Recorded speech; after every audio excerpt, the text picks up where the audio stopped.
సంగారెడ్డి జిల్లా పటాన్ చెరువు నియోజకవర్గం రామచంద్రపురం కొల్లూరులో ఉద్రిక్తత చోటు చేసుకుంది.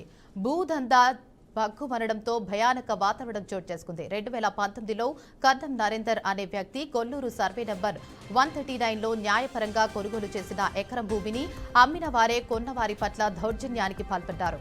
భూముల రేటు పెరగడంతో ఇప్పుడున్న రేట్లలో వాట కావాలంటూ శ్రీనివాస్ రెడ్డి, ప్రభాకర్ రెడ్డి, వెంకటరామరెడ్డి తనపై దౌర్జన్యానికి పాల్పడ్డారు.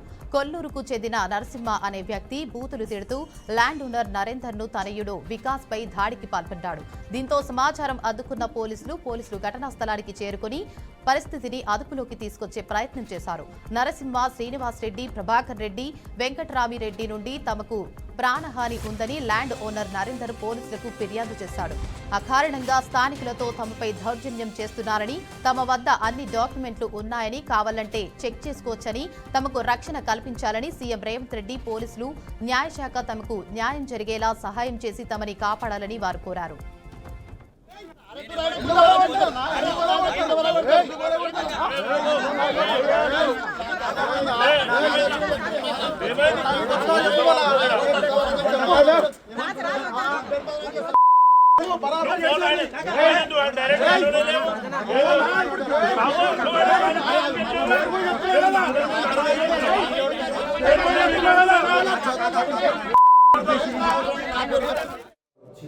అందరికీ నమస్కారం. సీఎం రేవంత్ రెడ్డి గారికి నా చేతులు జోడించి చెప్తున్నాను.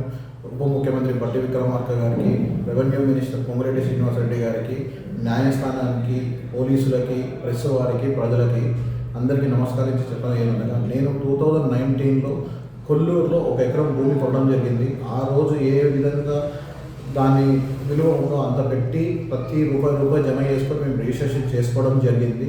చేసుకొని మేము మా భూమిలో మేము ఉండగా ఇప్పుడు మళ్ళీ అమ్మిన వాళ్ళు దౌర్జన్యంగా శ్రీనివాస్ రెడ్డి, ప్రభాకర్ రెడ్డి, వెంకటరామరెడ్డి, నరసింహ వీళ్ళు నలుగురు వచ్చి మమ్మల్ని భయాందోళనకు గురి చేస్తున్నారు.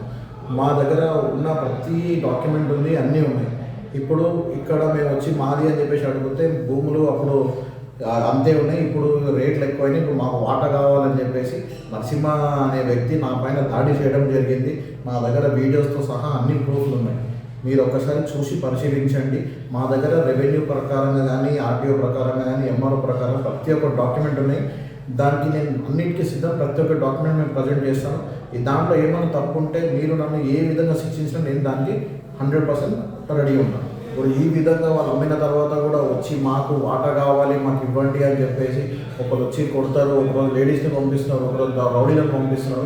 మేము ఏ విధంగా ఉండాలో మాకైతే చాలా భయం ఉంది. మా నాన్న వయసులో చాలా పెద్దవారు, గడగడ వణికిపోతున్నారండి. మేము ఏం చేయాలో మాకు అర్థం అవ్వట్లేదు. ఈ నరసింహ అనే వ్యక్తితో మాకు ప్రాణహాని ఉంది.